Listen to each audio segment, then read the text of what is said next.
Sejam muito bem-vindos, caros alunos. Esta é a segunda videoaula do tema de investigação geotécnica. Falaremos aqui de uma importante ferramenta de prospecção, que é a sondagem à percussão e o ensaio NSPT.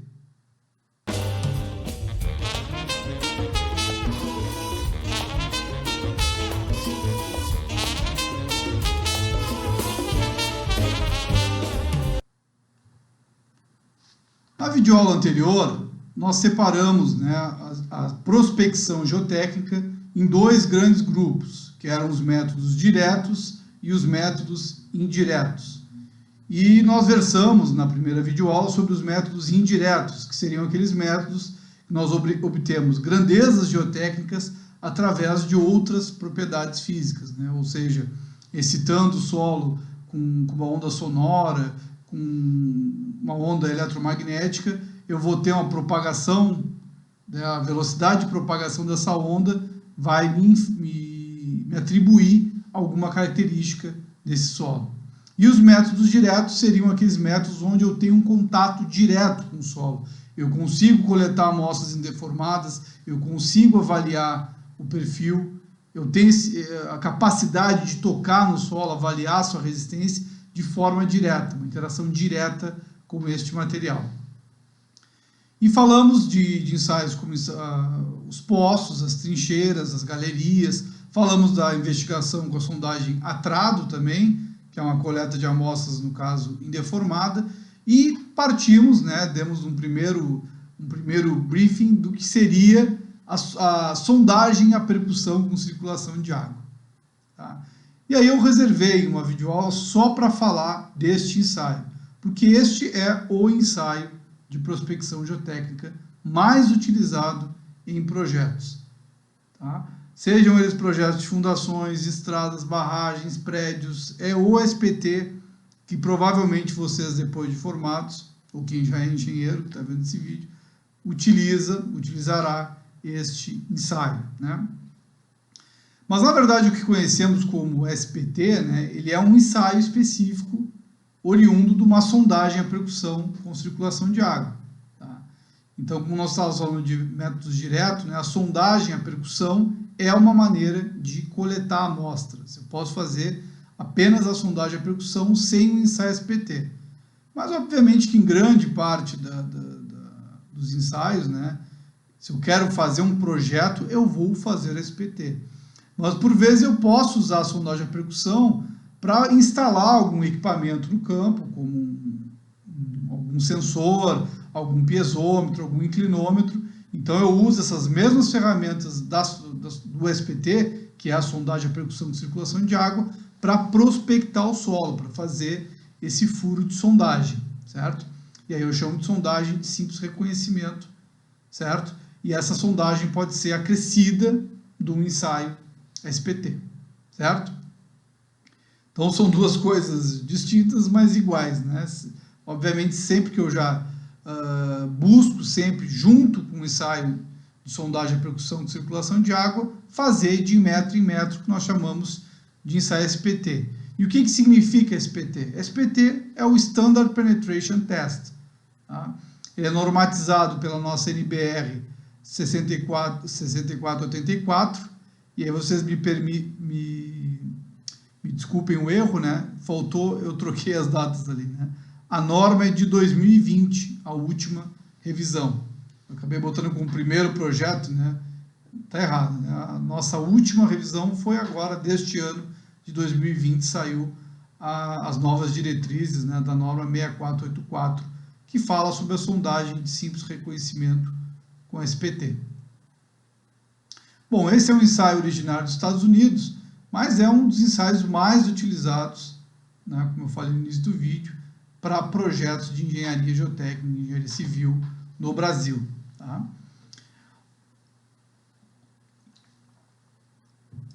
As normas nos indicam que, minimamente, toda a obra que vá ter uma fundação, toda a obra que envolva interação com o solo, ou seja, todas as obras, devem ter minimamente uma investigação com SPT, um ensaio SPT. Tá?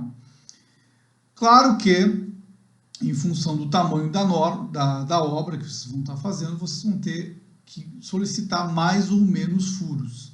Então, se tem algumas recomendações da norma 8036, que ela versa sobre o número mínimo de furos em função da metragem quadrada dessa construção, né? Obviamente, pessoal, que isso aqui é uma diretriz, né? Que quem especifica isso é o engenheiro, isso não é uma via de regra, certo?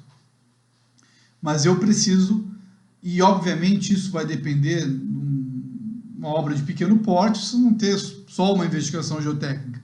Mas como conversamos no outro vídeo, se eu tiver uma obra de grande porte, eu tenho a fase de anteprojeto, projeto básico, projeto executivo, durante o período construtivo, eu vou ter campanhas complementares de sondagem. Então, eu vou fazer uma campanha com uma malha de sondagens, vou fazer meu projeto básico e talvez depois no executivo eu tenha que vir com uma campanha complementar, tá? Então, obviamente que o número de sondagens vai depender muito do tipo de projeto que vocês estão fazendo, mas todas as obras têm que ter minimamente uma sondagem SPT. E em função da sua área, tem esses números mínimos recomendados aqui para programação da quantidade de sondagem. Então, isso é em função de números de furos que eu devo fazer. Também é recomendado que a locação do furo, se espera aí que esses furos estejam em torno de uma distância mínima de 30 metros. E esses furos sejam distribuídos, tá, ao longo desta área, de forma a tentar cobrir o melhor possível esta área que vai ser construída, certo? Obviamente que se eu tiver uma fundação, alguma análise mais pontual, eu posso complementar com outros furos, né? Mas a ideia é eu ter uma distribuição que varra toda essa área de análise e que eu consiga daí tirar perfis aqui, né? Ou seja, se eu pegar essa sondagem, eu consiga descrever uma linha que corte esse terreno em diversas direções. Então, poderia cortar o terreno aqui, poderia cortar na diagonal. É isso que eu preciso, tá? Quando eu faço a alocação dos furos. Distribuir eles o melhor possível e que eles tenham minimamente, tá? Não tenham uma distância superior a 30 metros. Já a profundidade do furo vai depender de muitos fatores e isso geralmente fica a critério do engenheiro, tá? Por quê? Se ele estiver fazendo uma fundação, ele pode estar apenas buscando o impenetrável percussão para apoiar a estaca dele. Ele pode estar fazendo um projeto de um aterro subsolo mole e querer saber a espessura da camada apenas. E quando encontrar outra camada que não seja solo mole, já não interessa para ele a informação, tá? Ele pode estar querendo projetar algo que a profundidade máxima não pode passar de um certo valor, então não interessa a ele investigar muito mais. Então, isso, quem define até onde vai a sondagem é o engenheiro que está contratando o ensaio. Não tem uma regra, a sondagem deve ir até tantos metros. A norma indica alguns critérios de paralisação em função da resistência do solo. Ou seja, né, se você está batendo lá o ensaio SPT e fica difícil cravar o amostrador, que nós vamos ver daqui a pouco, você não vai estragar o equipamento para fazer o ensaio, porque a norma não diz nada, né? Então tem um limite de número de golpes que a norma indica que pode já parar porque chegou num solo bastante competente. Agora, para parar antes, o engenheiro pode definir, eu quero uma sondagem só de 10 metros, pode ser só de 15, de 30. Isso em função do que ele espera de informação para o seu projeto. Bom, dos equipamentos, eu vou ler rapidamente, mas vou mostrar depois nas imagens, né? Nós temos o tripé com sarrilho, a rondana, cabo, tubos de revestimento que dão início ao ensaio, para que o ensaio, a superfície do ensaio não desbarranque o furo, então tenho tubo de revestimento. Eu tenho as hastes roscáveis que eu vou ampliando, né, conseguindo atingir maiores profundidades do meu solo. Tem o martelo, que é o peso que vai cravar as hastes junto com o amostrador. O amostrador padrão bipartido, que é onde eu vou coletar o solo. Um conjunto de motobomba, tá? De motor-bomba, desculpa, que vai promover a circulação de água no furo, que nós vamos entender daqui a pouquinho. O trépano, que é uma ferramenta de aço, é uma peça biselada, por onde sai a água, ela vai cortando o solo durante o processo de lavagem, e o trado, tá, para fazer essa perfuração inicial. Bom, aqui está um exemplo bem simplista, tá, do que é o ensaio SPT. Então aqui está o tripé que nós comentamos, a rondana, que vai auxiliar o operador a puxar esta corda. Esta corda vai erguer este peso de 65 quilos, e este peso tem uma guia interna, tá, que vai no interior das hastes, para ela também, esse peso não ficar errando, né, o topo da haste. Então essa guia permite que quando o operador levanta, tá, ele tem até um controle da altura que ele tem que erguer o peso, e que esse peso bata centrado toda vez que ele solta a corda. Lá no final eu vou ter ou o meu trépano ou o meu amostrador no topo, na ponta da haste, dependendo da etapa do ensaio que eu vou estar. Então aqui nós podemos ver o amostrador padrão, tá? Então é essa ferramenta aqui que possui 50,8 centímetros, com um espaço interno com uma amostra de 45 centímetros, e esse amostrador ele é bipartido. Então, ao tirar essa rosca da ponta dele, tá, eu consigo separar as duas partes e observar a amostra de solo. Aqui embaixo eu tenho a ferramenta chamada trépano, que ela é uma espécie de uma faca, né? E nessa ponta aqui desse trépano sai a água que gira lá com a motor bomba lá em cima. Então essa água que está circulando nas hastes, ela vai sair por aí e vai promover a desagregação do solo, que vai subir novamente para o ensaio, como nós vamos ver daqui a pouco. Mas a ideia desse equipamento, dessa ferramenta, desculpa, é cortar o solo, tá? Separar, desagregar o solo. E aqui um esquema do martelo de bater, tá? Ele é um peso de 65 quilos e tem uma guia para, como eu comentei com vocês, ele não fugir, né? Quando ele é solto, ele não fugir e bater centrado nas hastes. E aqui o meu coxinho de madeira, que serve então para amortecer esse golpe, né, e não estragar a rosca das hastes quando ele estiver batendo. Bom, aqui eu tenho o conjunto inteiro da sondagem, tem aqui os equipamentos numa bancada, né, para vocês terem uma ideia do detalhe. E nessa etapa aqui o equipamento está montado para fazer o processo de lavagem ou avanço por circulação de água, tá? Então aqui eu tenho o tripé, e agora percebam que eu não estou com o peso de bater aqui, tá? Eu estou com este equipamento, que ele é injetado água por aqui, e lá na ponta dessa haste, que está aqui no interior do tubo, eu tenho o trépano. Então o que está fazendo o trépano? Ele está cortando o solo. E eu estou injetando água por dentro das hastes, saindo lá na ponta do trépano. O que vai acontecer com esse furo? Esse furo vai ficar cheio de água, e a água vai retornar pelo tubo, pelo revestimento, e sair neste ponto aqui, ó.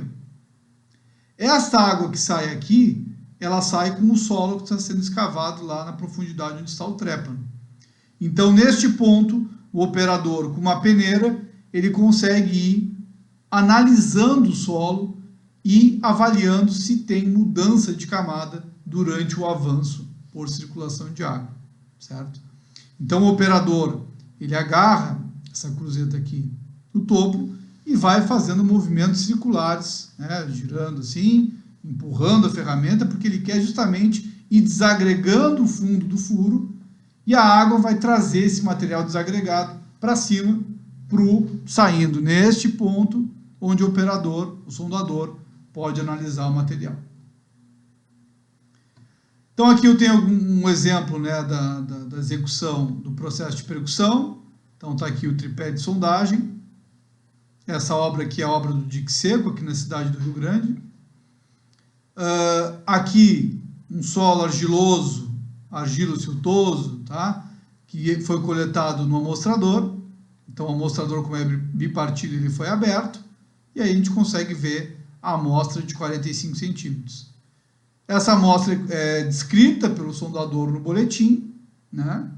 A percepção que ele tem. Então, ele diria, ó, esse material é um material argiloso, com um pouco de presença de areia, também um pouco siltoso, e botaria isso no boletim. Essa amostra ela é colocada num saco, fechado, ela é descrita a sua profundidade, em qual o furo que ela vem, e isso é enviado para o laboratório, para um geólogo, para um geotécnico, fazer uma análise mais detalhada e descrever esse material no boletim de sondagem. Tá? Bom, aqui outras fotos, aqui já uma sondagem no material arenoso, olha aqui o amostrador sendo dividido em duas partes, aqui o tripé de sondagem, aqui uma outra execução de sondagem, e olha a diferença das equipes, né? Aqui uma equipe devidamente uniformizada, com capacete, e aqui o pessoal de chinelo de dedo e bermuda, né? Então, o pessoal da segurança do trabalho não vai gostar muito dessa foto do meio aqui, né? E aqui, pessoal, quis trazer para vocês também, que é bastante comum, né? E aí o desafio é um pouco maior, execução de sondagens SPT no mar, né? Então, ou se faz, se for em águas rasas, eu posso fazer uma pequena estrutura aqui para colocar isso lá na lâmina. Aqui nesse caso eu tinha uma lâmina d'água pequena, tá? Então eu consigo fazer uma estrutura para fazer essa investigação. Agora, no caso de ser uma lâmina d'água maior, eu tenho que partir já para uma balsa, né? Ou alguma embarcação que eu consiga fazer essa sondagem numa lâmina d'água maior. Bom, então vamos entrar agora nos detalhes, como é que é executado o ensaio SPT, o que eu preciso tirar do ensaio SPT. Então o ensaio SPT ele consiste em erguer um peso de 65 kg a uma altura de 75 centímetros.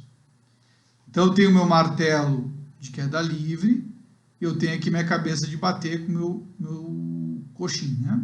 E aqui o conjunto de hastes e o meu amostrador padrão, que é onde fica a amostra de solo. Então o processo é, o operador puxa a corda lá que está presa na rondana, no tripé, esse peso é erguido e ele solta. Tá? Esse é o processo do ensaio. Antes de começar a cravar, o que o operador faz? Ele marca na haste 3 espaçamentos de 15 centímetros. Então tem o revestimento aqui na boca do furo, do revestimento ele marca 15 com giz, 15 mais 15. Certo? E aí o operário começa a levantar o peso e bater, e bater, e bater. Quando se cravam 15 centímetros, ele anota do boletim, primeiros 15 centímetros, X golpes. O operador continua batendo, cravam-se os segundos 15 centímetros, ou seja, se cravou 30 centímetros do amostrador. Ele anota, segundo 15, X golpes. Tá? Ele não anota acumulado. Ele anota o que foi necessário para cravar os 15 centímetros. Então, os primeiros 15 ele botou X golpes, os outros 15, X golpes, e os 15 finais ele bota o número de golpes. Então, ele tem 3 medidas de número de golpes para cada 15 centímetros cravados. Certo? O que é o NSPT? O NSPT é a soma dos dois 15 finais. Tá? Ou seja, quando o amostrador está entre 30 e 45 centímetros cravados. Né? Então, os primeiros 15 que cravou, fica essa medida lá no boletim. Tá? Mas o NSPT é contabilizado só nos dois finais. Por que o primeiro não é contabilizado? Porque como eu tenho um processo de lavagem por circulação, o solo pode estar com alguma...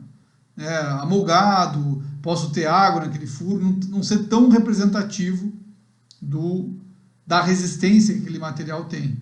Então eu descarto esses primeiros 15 e pego só os dois 15 finais. Dentro do amostrador, o solo vai acontecer isso. Ó. Nas primeiras batidas para cravar o primeiro 15, eu vou ter 15 centímetros de amostra dentro do amostrador. Quando eu bater mais 15 e fechar 30 centímetros de amostra, até chegar no final, onde eu fiz as 3 sequências de 15 e eu vou ter 45 centímetros de solo dentro do amostrador. Nesse momento aqui que o amostrador está cheio, o que eu faço? Eu tiro todas as hastes do furo, pego o meu amostrador, desenrosco ele das hastes, abro o amostrador, coleto o material, faço a descrição de cor, de compacidade ou de consistência, se tem alguma presença de algum odor, se tem alguma outra característica importante. Tudo isso eu escrevo no meu croquis lá de campo. Tá? E descrevo que foi coletada uma amostra na profundidade tal, com as características e quantos golpes eu precisei para cravar cada um dos 15 centímetros que eu fiz e a soma dos 30 finais, que é o nosso NSPT. Bom, aqui, pessoal, até denso um pouco o texto, né? Mas esse material vai ficar para vocês como material de estudo, de apostila, descreve cada uma das etapas do ensaio. Tá? Então eu vou tentar mostrar aqui, né, o que acontece depois, e aí que é o que descreve no texto ali.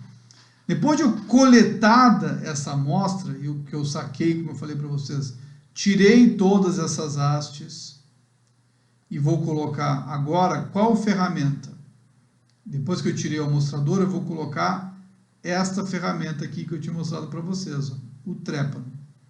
Então eu troco o amostrador pelo trépano e vou colocar este conjunto agora. Então não tem mais o martelo de bater. Eu vou ligar a minha motobomba e vou inserir as hastes com o trépano agora. Então eu pego aquelas hastes tudo de novo, né? Se eu tiver a 10 metros, eu vou tirar as 10 hastes, digamos assim, para sacar o amostrador, vou colocar o trépano, vou botar as 10 hastes de volta no furo e vou plugar esse meu equipamento para fazer a lavagem, para fazer o avanço com circulação de água. Ligo a bomba, começo a injetar água, e o que eu vou fazer? Percebam que, digamos que eu comecei aqui no metro 1, certo? Na profundidade menos 1 metro. Quando eu cravar todo o amostrador, eu avancei 45 centímetros. 15 mais 15 mais 15, certo? Ok. Então eu estou na profundidade menos 1,45. O ensaio SPT é feito de metro em metro.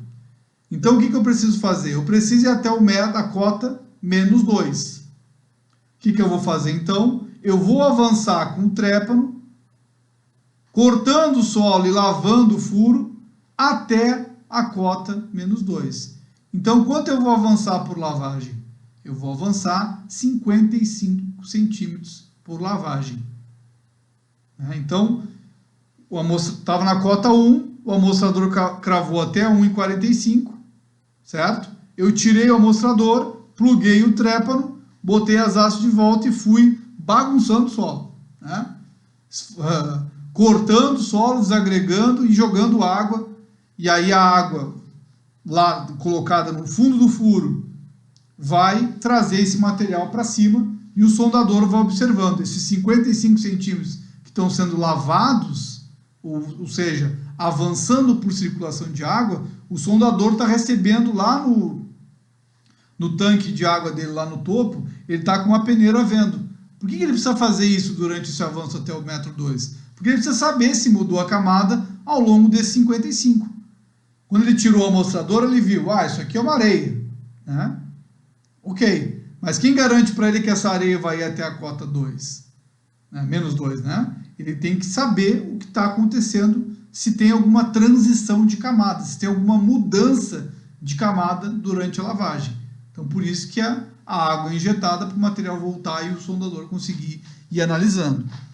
Se tiver alguma mudança drástica durante a lavagem, ele tem que indicar no boletim, certo? Se não ocorreu nada, ele vai até o próximo furo, indica lá que não houve mudança, e chegado na cota menos 2, com lavagem, ele vai desligar a bomba e vai sacar todas as hastes de novo, vai tirar o trépano na superfície, lá vai tirar o trépano e colocar o amostrador novamente. Vai posicionar o amostrador no furo e vai bater 15, 15 e 15. Vai ter cravado o amostrador até a cota 2,45.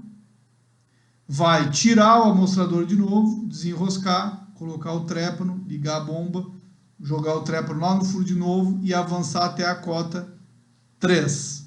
Chegou na cota 3, puxa as hastes, desenrosca o trépano, coloca o amostrador e assim sucessivamente ele vai avançando.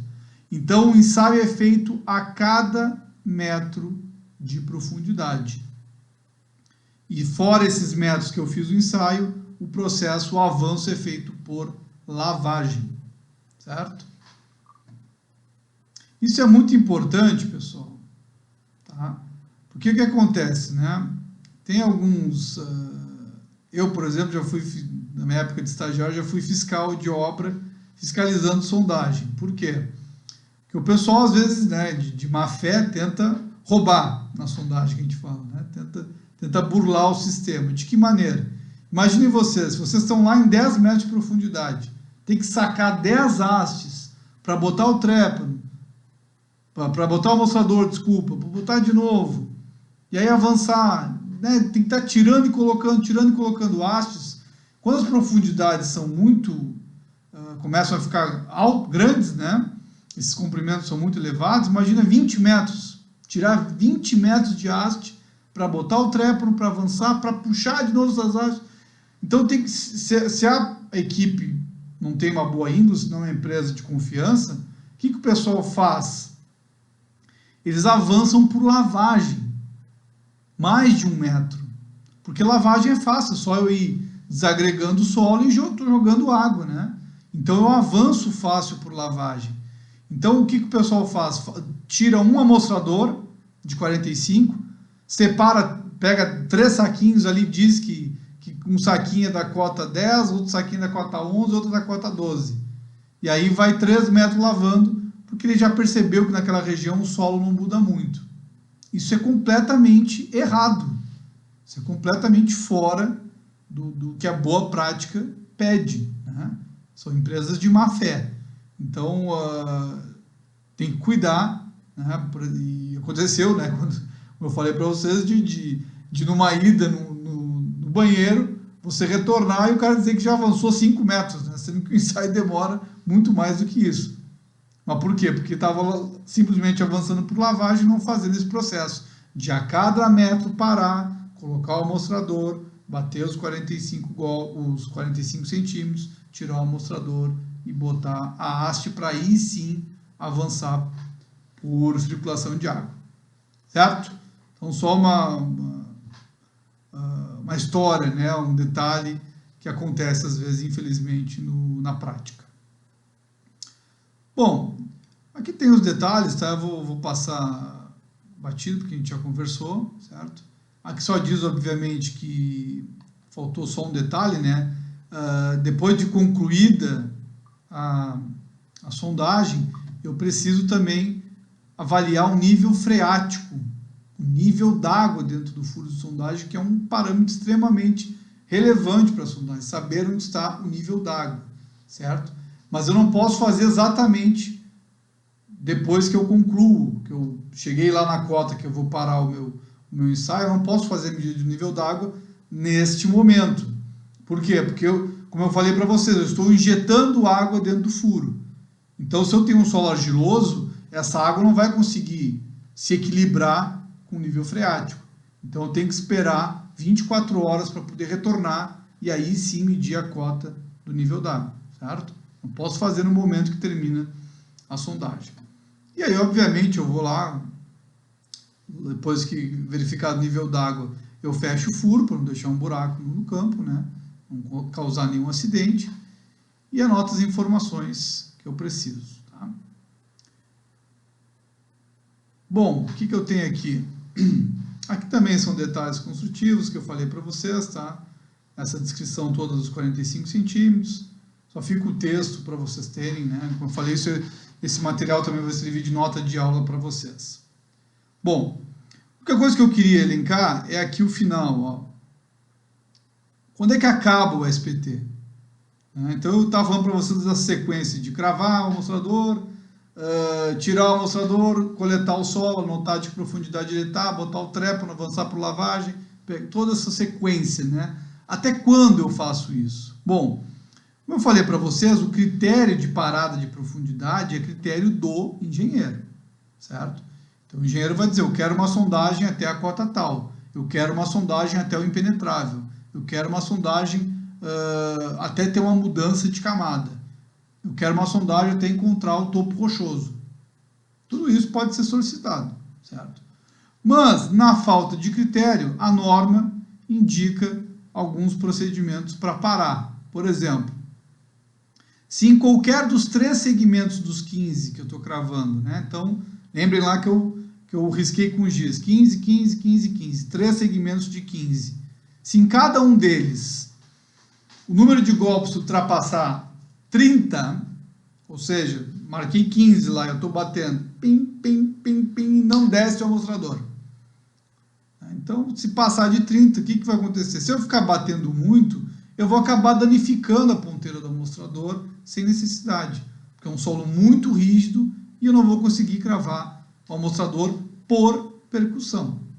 Ou seja, aquele peso de 65 kg não tem energia suficiente para cravar o amostrador, certo?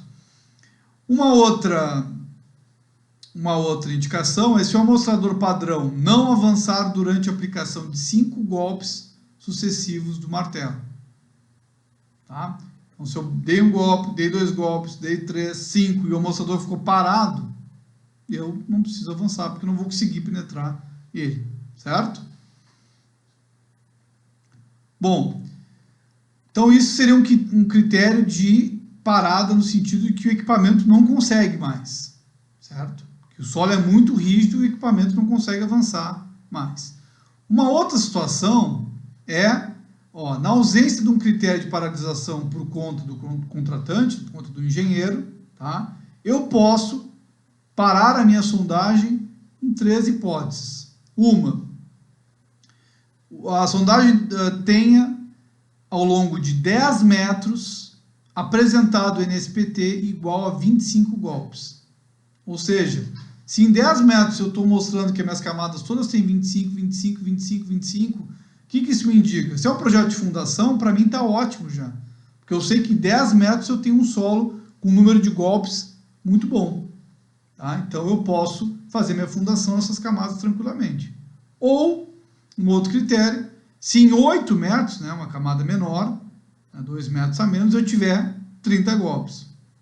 Ou, se em 6 metros eu tiver 35. Então, o que ele está dizendo aqui para vocês? Isso aqui é um indicativo de solos com uma boa resistência. Então, se o engenheiro não pediu um critério definido, eu quero que pare em tal profundidade, para vocês saberem que vocês chegaram num solo bom, competente, essas indicações da norma tendem a ilustrar isso. E aí são critérios, sugestões para vocês pararem de avançar no furo de vocês. Bom, digamos que eu cheguei nesse critério aqui, ou eu cheguei lá no outro, lá nos 15 centímetros sem dar 30 golpes, ou até antigamente se falava que impenetrável a percussão nas versões anteriores da norma, né, era 50 golpes, certo? Então, quando eu chego num ponto onde a percussão não dá conta de cravar o amostrador, porque o peso do martelo não tem energia para cravar o amostrador, eu posso fazer um ensaio com avanço por lavagem, tá? E eu posso buscar o meu impenetrável, não a percussão, e sim o impenetrável impenetrável ao trépano, certo? Então ele está dizendo aqui na letra A, atingindo o impenetrável SPT, e se eu tenho interesse, né, digamos, não, mas eu preciso saber o que tem abaixo dessa camada, eu quero chegar até o topo rochoso, eu quero saber o que tenha, que pode ser que tenha uma camada muito rígida, mas abaixo dela tem um solo problemático, então eu quero passar essa camada, então eu posso avançar por lavagem. Tá? Então são anotados lá os avanços que eu tenho a cada 10 minutos de lavagem. Eu pego o trépano com água e vou lavando, conto 10 minutos e anoto lá, ó, em 10 minutos eu avancei tantos metros, mais 10 minutos, tantos metros, e o material está vindo e vocês estão colocando junto as informações de quanto avançou em 10 minutos, as informações do solo que está retornando e o sondador está avaliando lá na peneirinha, lá no tanque, no topo do terreno, tá?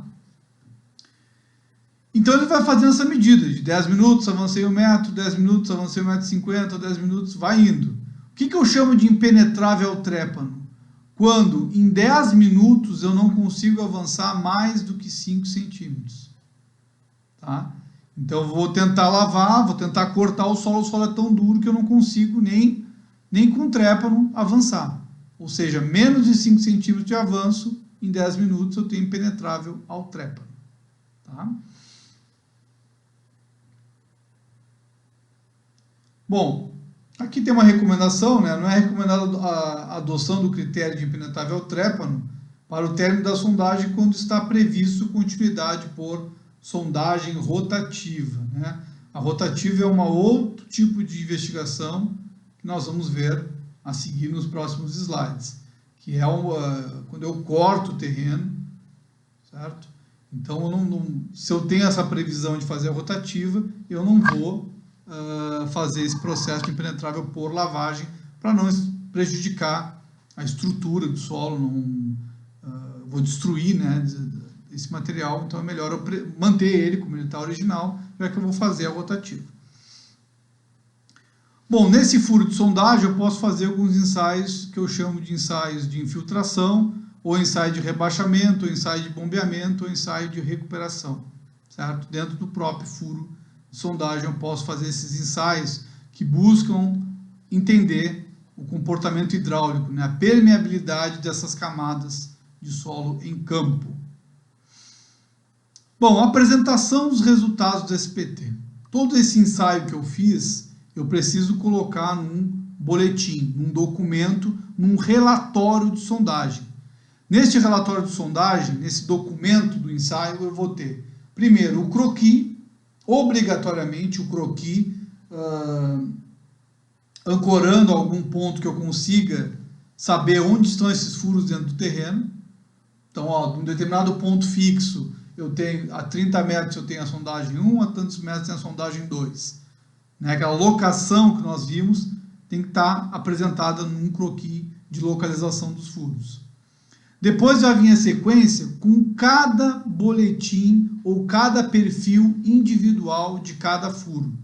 Cada vertical do furo analisada vai ser apresentado num boletim de sondagem separado e anexado também neste relatório. E por fim, eu vou ter um perfil longitudinal, ou seja, eu vou pegar características de sondagens numa mesma linha de corte e vou traçar o comportamento dessas camadas ao longo da profundidade e ao longo dessa extensão que estão separadas essas sondagens, certo? Bom, são obrigatórios num boletim de sondagem, neste camarada aqui, ó, no segundo, cota em relação ao referencial, cota da boca do furo. Isso aqui é um trauma, porque geralmente o pessoal não coloca cota no boletim, isso é um erro imperdoável. Tá? Posição de onde foi coletadas as amostras, a indicação do nível d'água, como eu falei para vocês, após 24 horas, a posição de onde ficou o revestimento que eu coloco no furo, tá? A indicação da SPT ao longo de cada metro, os resultados, né, as observações que eu tenho durante o avanço por lavagem, se teve mudança de camada e etc. Os resultados de permeabilidade, caso houverem, e a descrição de cada uma das camadas, lá em função do que foi observado pelo sondador em campo e depois do que foi analisado com mais critério dentro do laboratório pelo geólogo ou pelo geotécnico, escrevendo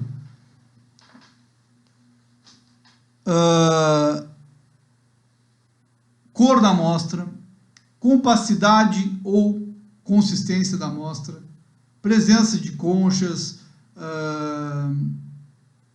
uma análise de textura, né? Então, quando eu falo de areias, eu falo de compacidade. Então, são areias compactas, areias medianamente compactas. Quando eu falo de argilas, eu falo de consistências. Mole, média, rija, são os termos que se usam. Cores, eu vou dizer se aquele solo é cinza, solo amarelado, solo alaranjado. Tudo isso vai me indicar processos pedológicos que esse solo teve ao longo da sua vida útil e que podem me dar informações importantes sobre o comportamento desse material no campo. Então, tudo isso tem que estar lá descrito no boletim. Consistência, compacidade, cor e outras características perceptíveis que sejam relevantes. Tá? Então, aqui está um exemplo de um boletim de sondagem. Tá? Então, geralmente se plota um gráfico com esses valores de NSPT, que são a soma do número de golpes dos últimos 15 cravados, né, dos últimos 30. Aqui, indicação do nível d'água. Essa aqui são as legendas para os diferentes tipos de solo, as profundidades onde foram coletadas as amostras, e aqui a descrição. Argila siltosa, pouco arenosa, amarelada, aqui ele não botou a consistência. Aqui já areia fina média, pouco argilosa, variegada. Nesse boletim aqui eu tive o azar de botar um boletim sem indicação de compacidade e consistência, mas tudo bem, foi falha do boletim. Tá? Informações sobre o equipamento, ó, o diâmetro do revestimento, informações do amostrador, do peso, da altura de queda, da empresa que executou, a data, local da obra, certo? Cota da boca do furo, todas as informações têm que estar neste boletim de cada um dos furos de sondagem. Bom, a questão do índice de resistência à penetração, o NSPT, né, nós já vimos que eu cravo 15 centímetros, 15 centímetros, 15 centímetros. A soma dos dois 15 finais, eu tenho o meu NSPT. Então, vamos pensar um exemplo aqui. Ó. Digamos que para cravar os primeiros 15, eu bati 5 vezes, 5 golpes. Para cravar o segundo, 6 golpes. Para cravar o terceiro, 5 golpes. Vou botar diferente, 4.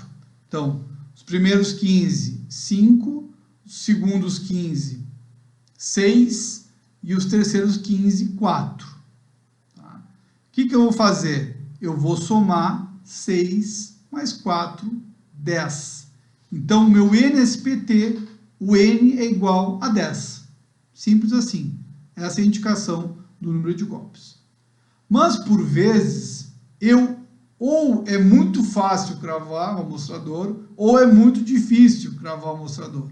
Então, eu vou ter algumas particularidades para descrever essas situações. Por exemplo, se o meu solo é muito mole, que é muito baixíssima resistência, né? Um solo turfoso lá, né? um pântano,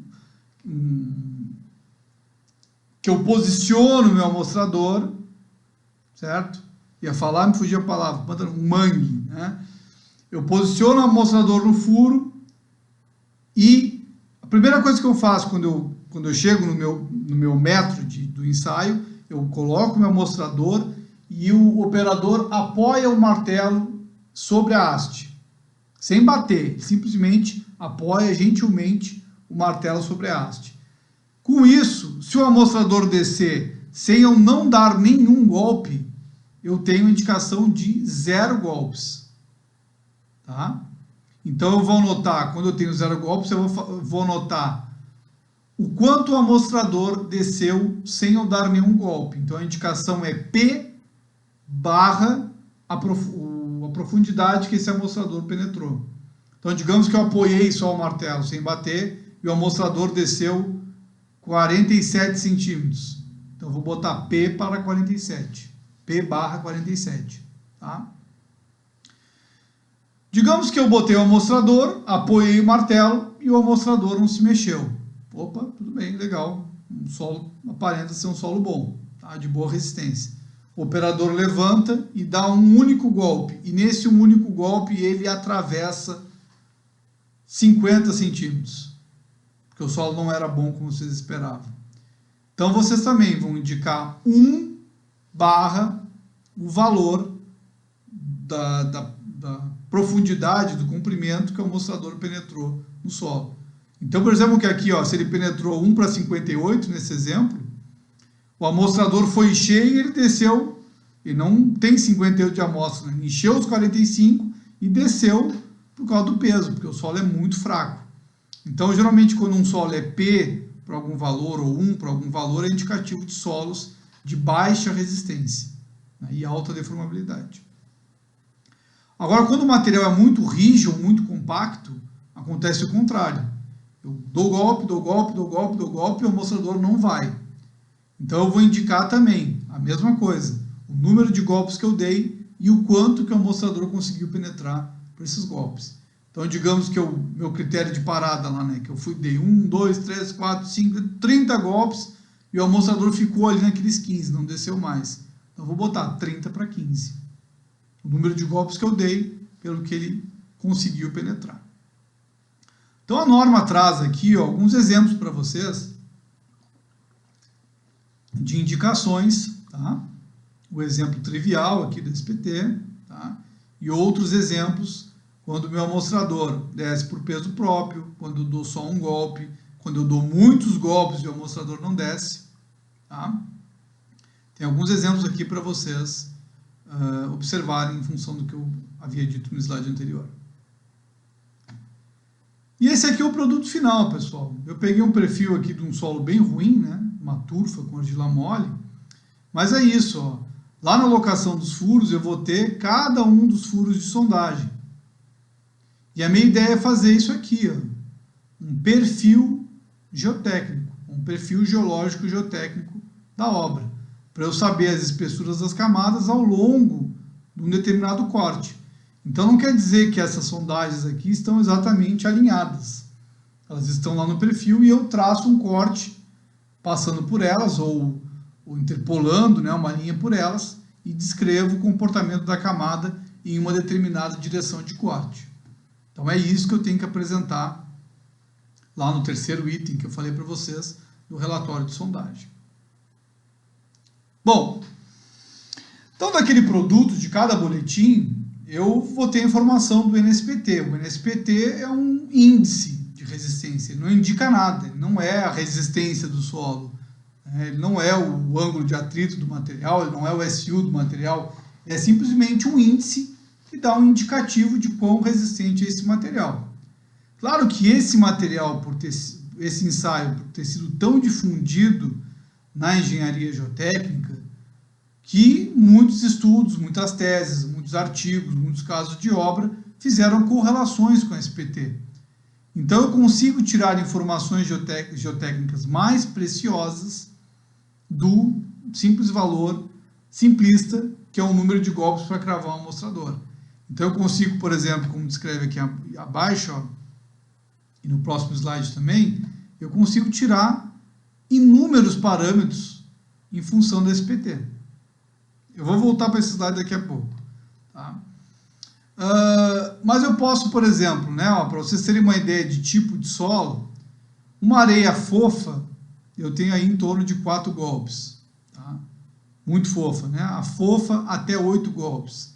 Um solo de compacidade média, eu tenho até 18 golpes. E uma areia compacta, até aí de 18 a 40. Então percebe que quando eu falo aí 25, 30, 35 golpes, eu estou falando de um material arenoso bastante compacto, né? Um material de boa capacidade de suporte para botar uma estaca, para ancorar apoiar, né, alguma estrutura que eu precise.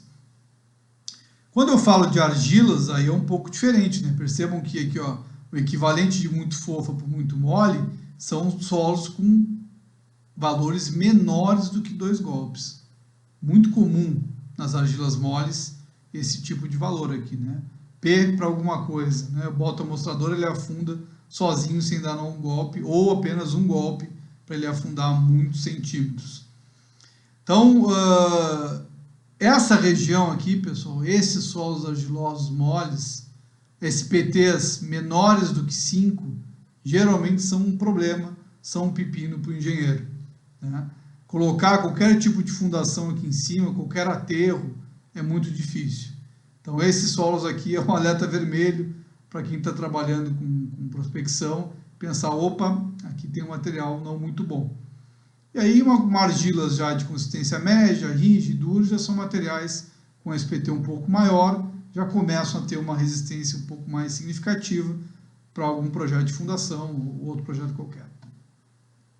Bom, então como eu falei para vocês, na literatura tem diversas correlações, né? Inclusive tem métodos de dimensionamento de estacas, de sapatas, que trabalham só com o valor do SPT.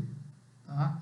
Por quê? Porque esses pesquisadores pegaram o SPT, compararam com ensaios de cone, compararam com ensaios de laboratório e chegaram em correlações com esse valor para determinados tipos de solo.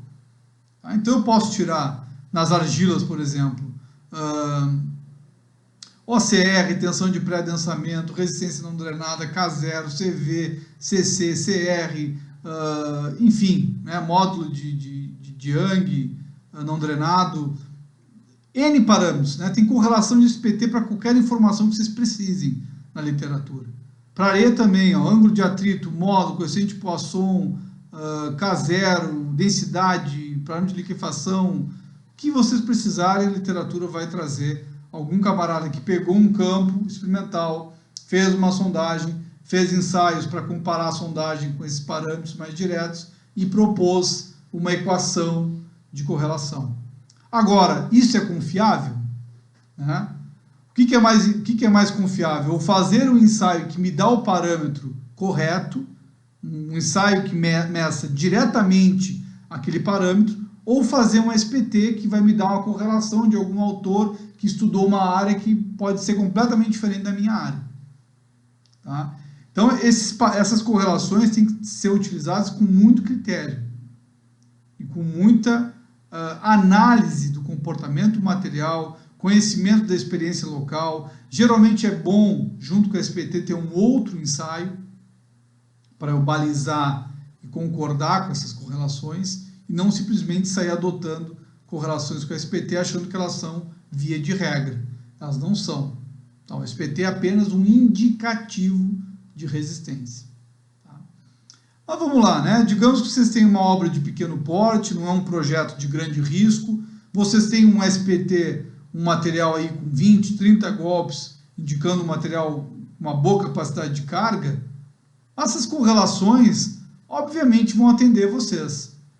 Então, se a importância do projeto não for tão grande e o solo tiver uma resistência alta, essas correlações eu diria que são confiáveis. Agora, se eu pego um solo, por exemplo, uma argila mole aqui de menos de 5 golpes e quero projetar um aterro em cima dela tirando o CC do SPT, provavelmente vocês vão ter problema. Para não dizer, certamente terão problemas. Tá? Então, quando os solos são ruins, são solos com baixa resistência e muito deformáveis, aí eu tenho que partir para outros ensaios especiais. Eu não posso só confiar no índice de resistência do SPT. Até porque o SPT vai dizer para vocês, 0 golpes, 1 golpe. O que isso quer dizer? Vocês botaram um amostrador e ele desceu sozinho. Que tanta precisão o SPT vai ter para ajudar vocês. Agora, se o SPT vocês dão 30 golpes e não conseguem cravar ele, você sabe que são um solo bom. E esses solos bons têm boas correlações com o que é apresentado na literatura. Tá? Bom, alguns fatores que influenciam na medida do SPT, né, fatores ligados ao equipamento, né, que são as desvantagens, digamos assim, do SPT. Às vezes o equipamento pode ter forma, dimensões ou estado de conservação do amostrador em mau estado. O peso pode estar inadequado, as hastes podem estar tortas, mal rosqueadas, comprometendo assim essa medida do valor.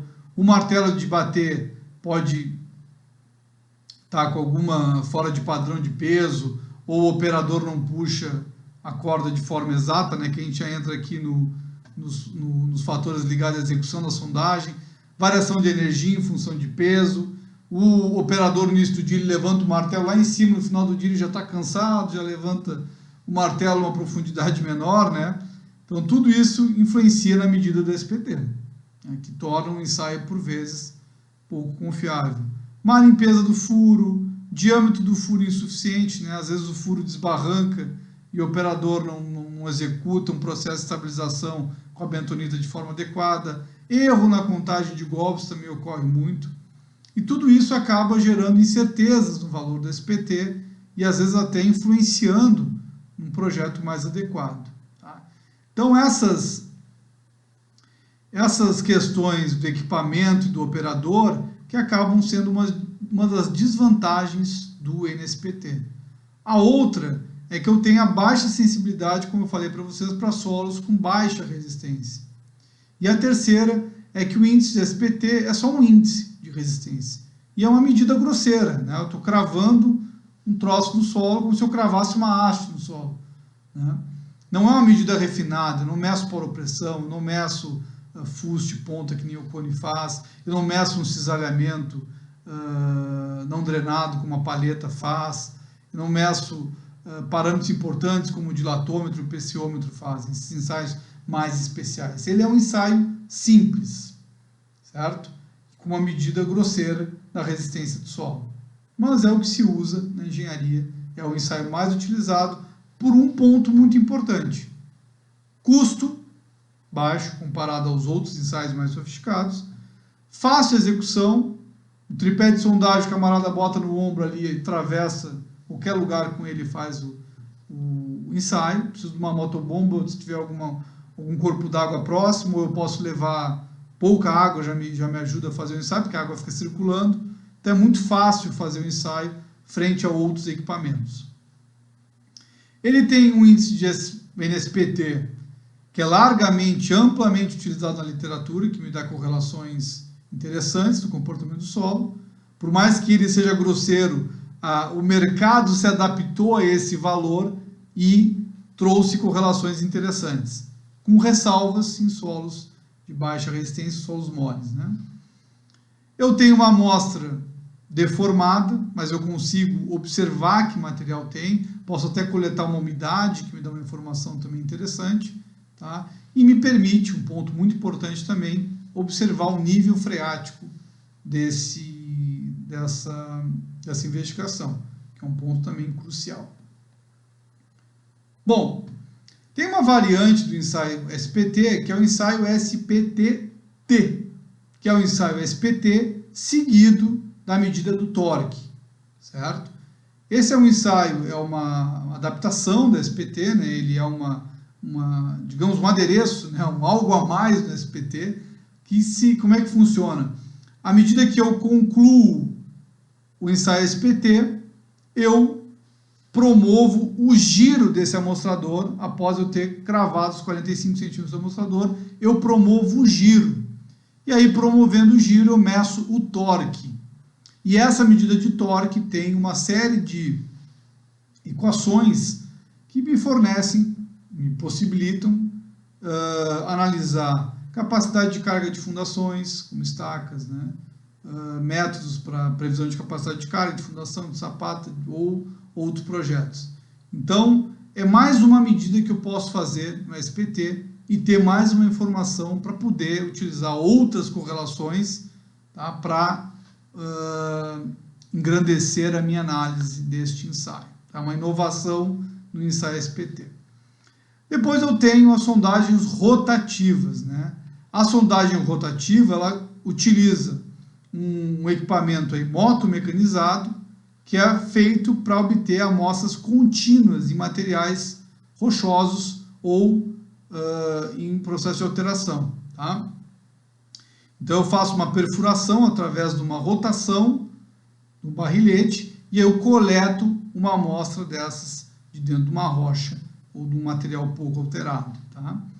Então é muito empregado quando a sondagem atinge algum extrato rochoso ou algum matacão ou solos impenetráveis à percussão, tá? E o objetivo dele é obter testemunho de sondagem, e eu também nesse furo, quando é feito em rocha, eu posso fazer ensaios de perda d'água para avaliar permeabilidade.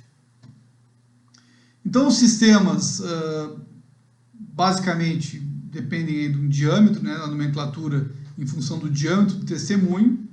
Então, como a tabela apresenta aqui para vocês, em função de cada testemunho eu tenho uma nomenclatura diferente, E os equipamentos consistem basicamente numa sonda rotativa, numa bomba d'água, hastes, que nem a sondagem SPT, e o barrilete que vai fazer as vezes do meu amostrador padrão lá no SPT. O barrilete que coleta a amostra de rocha.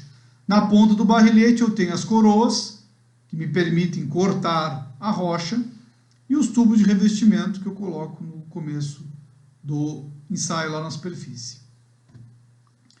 Então a minha sonda rotativa pode ser manual, muito pouco utilizado. Tá? Hoje em dia geralmente elas são mecânicas ou hidráulicas. Eu tenho aí também nos meus equipamentos um motor diesel, a gasolina ou elétrico, um guincho para puxar o barrilete, tá? E um cabeçote de perfuração que faz essa coluna como um todo girar, promovendo tanto a rotação quanto essa pressão durante o processo de corte da coroa que está presa no barrilete. Tá? Eu tenho as minhas hastes também, à medida que eu vou me aprofundando no terreno, e o barrilete, que é assim o nosso amostrador, ele que traz a nossa amostra de rocha, que é chamada de testemunho. Tá? Então, a amostra de rocha que vem dentro desse amostrador chamado barrilete se chama testemunho. E eu tenho vários tipos de barrilete no mercado. Eu tenho barrilete simples, barrilete duplo rígido, o barrilete duplo livre e o barrilete de tubo interno removível. Cada um deles vai promover uma qualidade de amostragem melhor ou pior em função da sua simplicidade. O barrilete simples é um único tubo com uma coroa na ponta. Então o que acontece? Como eu estou promovendo o giro e empurrando esse barrilete, a amostra de rocha ela fica batendo nas paredes do tubo durante o processo de cravação. E isso pode quebrar o testemunho. Quando eu sacar o testemunho e for olhar em cima, ele está todo quebrado. Então eu vou ter uma qualidade baixa na minha amostragem. Né? Inclusive eu só posso usar ele quando eu tenho rochas brandas. Se eu tiver uma rocha muito alterada, de má qualidade, eu nem consigo recuperar o testemunho, porque ele vai se desagregar lá durante o processo de perfuração. Um outro exemplo, né, é o barrilete duplo livre. O que ele tem? Ele tem dois tubos. Então, um tubo promove o corte, gira fazendo o corte, e eu tenho um tubo interno que só fica parado, estático, e armazena esse testemunho. Então, eu não vou ficar sacudindo o tubo, porque o tubo externo do barrilete ele vai cortar e o interno vai coletar a amostra e vai ficar estático. E assim eu consigo trabalhar com materiais até um processo com menor qualidade, né, de material em função de não perturbar tanto a amostra. Enfim, aí tem outros tubos, aí cada um tem a sua coluna removível interna, né, esse último aqui, e isso vai depender, então, do tipo de rocha que vocês vão ter, do equipamento disponível para fazer a sondagem rotativa. Né? As coroas são esses equipamentos aqui. Né? Então, são elas que entram em contato direto com a rocha e cortam a rocha nesse processo de circulação. Tá? Essas coroas podem ser matriz, que tem aí os elementos da coroa, né? A matriz, que é onde eu faço a fixação dos diamantes, tá? Ou diamantes, os diamantes são obviamente industriais, né? São cravados ou impregnados na coroa, tá? São pastilhas, na verdade, de tungstênio, que são colocadas nessa coroa para justamente, como elas são mais duras que a rocha, conseguirem cortar a rocha. Eu tenho o corpo da coroa, que é onde eu faço a ligação da coroa com os elementos superiores do barrilete, e nessa coroa também tenho orifícios por onde sai a água, porque durante o corte, obviamente o atrito é muito grande e a temperatura aumenta. Então, para não danificar o aço, eu tenho que estar injetando constantemente durante o processo de corte água para resfriar o equipamento. Então, na coroa tem essas perfurações que tem a saída de água. Então, eu tenho aqui o equipamento, ó, eu tenho um reservatório de água, né, uma bomba que vai injetar água no topo lá, onde é cravado. Este motor é o que promove aqui, através de um conjunto de engrenagens, a rotação desse sistema, né, e o avanço ao longo da profundidade. E aí o meu barrilhete vai colhendo a amostra. Depois que eu avanço e coleto a capacidade do meu barrilhete, eu pego, saco as hastes e coloco meus testemunhos no que nós chamamos de caixa de testemunhos. Tá? Então aqui tem um exemplo de uma coroa, tá, impregnada ali com tungstênio, e aqui o operador com o motor, a bomba, executando a sondagem rotativa.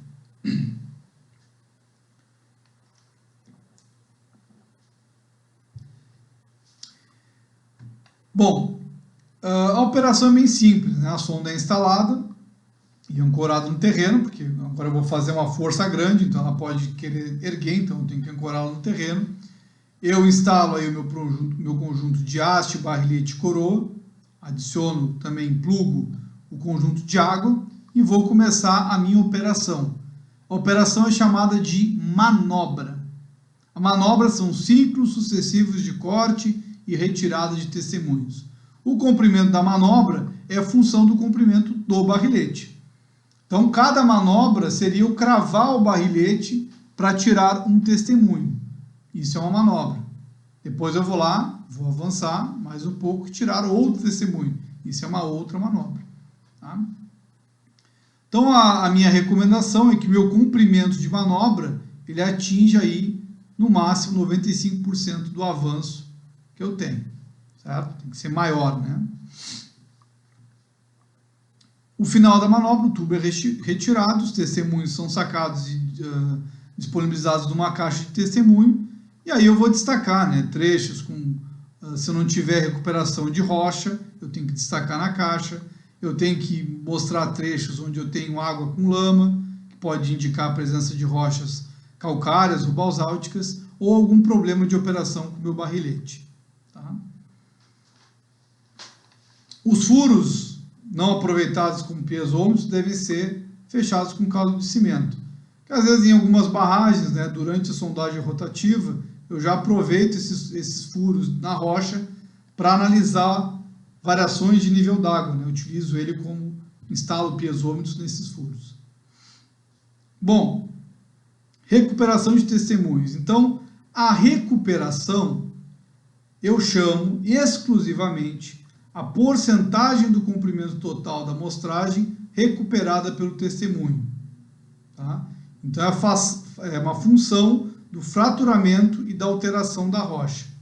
Então, percebam aqui, ó, que eu vou computar o comprimento dos fragmentos recuperados. E embaixo eu vou botar o comprimento total do barrilhete. Então, se o meu barrilhete tem 1,5 m, eu vou colocar aqui 1,5 m. E aqui eu vou colocar o quê? A soma de todos os tamanhos de pedaços de rocha recuperados. Tá? Isso é o parâmetro de recuperação. O parâmetro chamado RQD, o Rock Quality Designation, ele diz o seguinte, e o RQD, pessoal, é o parâmetro, é o SPT das rochas. Tá? Ele que vai indicar a qualidade dessa rocha. Então, o RQD ele diz o seguinte, ó, é o comprimento dos fragmentos recuperados maiores do que 10, divididos pelo comprimento do barrilhete. Então, percebam a diferença da recuperação para o RQD. A recuperação é a soma de todos os pedacinhos.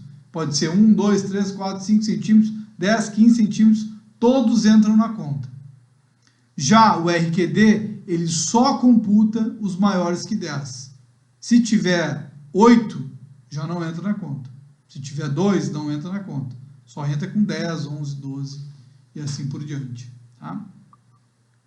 Então aqui eu tenho um exemplo. Ó. Essa aqui é uma caixa de testemunhos.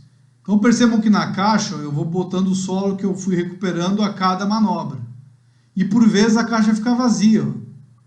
Por quê? Porque nesse trecho provavelmente ou não houve recuperação, ou eu tinha algum solo, ou alguma lama, com alguma alteração de rocha, que eu não consegui coletar material. Mas eu indico aqui, ó, a cota que ficou vazia. Então isso aqui, ó, a caixa de testemunhos, ela nos indica o que tinha lá no furo de sondagem. Tá? E aqui um exemplo, ó, da diferença entre recuperação e RQD. Então na recuperação, ó, os dois têm um barrilhete de 1,5 m. Então, se eu for analisar a recuperação, eu posso somar todas as parcelas. Eu somo 25, 6, 6, 8, 10, 13, todos, a soma desses números vai dar 129. E o meu valor de recuperação, então, é 86%. Agora, para calcular o RQD, bom, aí eu não vou utilizar todos, eu vou usar só os maiores que 10. Então, só vou pegar o 25, só vou pegar o 10, o 15, o 10, o 15. Aqui, como é fragmento de rocha, eu não vou pegar. E o 13 para o final também entra. E aí o meu RQD vai ser 57%. Tá? Com o valor do RQD, eu consigo indicar a qualidade do meu maciço rochoso. Ou seja, se ele vai de 0 a 25, eu vou dizer que ele é muito fraco. E se ele for aí 75 ou 90, ele é bom, 100% de recuperação, é um material excelente. Para ele dar 100%, o que ele está dizendo? Que todo barrilhete veio com um cilindro, né, de rocha. Claro, a rocha não tem alteração, não tem fratura, ela recuperou por completo, é uma rocha de excelente qualidade, um material muito bom para colocar minhas fundações, enfim, né. No boletim lá da sondagem rotativa, eu preciso indicar o tipo de sonda, o diâmetro que eu utilizei, a natureza desse terreno que eu estou trabalhando, tá?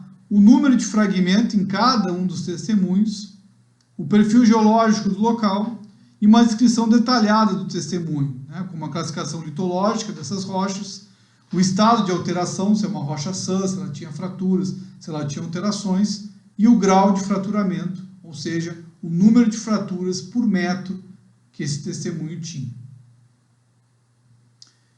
Nesses furos de sondagem, eu posso fazer um ensaio de perda com pressão, né? Eu posso, então, nesse furo, injetar água com pressão, um certo trecho da sondagem, e medir a quantidade de água absorvida em um determinado tempo, e aí eu consigo analisar, tá, a permeabilidade desse maciço rochoso. Eu também posso fazer uma sondagem rotativa com amostragem integral, ou seja, se eu tiver uma rocha muito fraturada, certo?